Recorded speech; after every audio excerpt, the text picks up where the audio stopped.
Si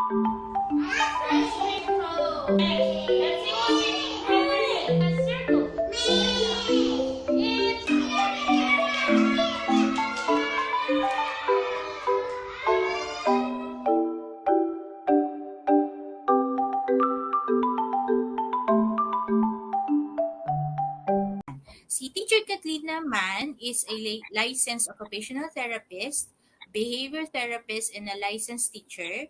Currently working naman siya as an inclusive early childhood educator in Jakarta, Indonesia.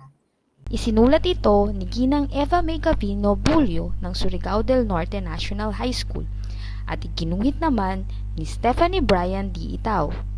Binigyang buhay naman ito sa anyo ng multimedia ni Kathleen Darya. Handa na ba kayong maglakbay sa kabal ng mga kwento ng bayan ko? Halina't makinig! Abracadabra, kaboom, kaboom, kaboom! Mga bata, I'm Teacher Kathleen, your friendly neighborhood teacher. I'm also currently leveling up my superpowers through my master's in early childhood education. Because why stop at awesome when you can be extra awesome?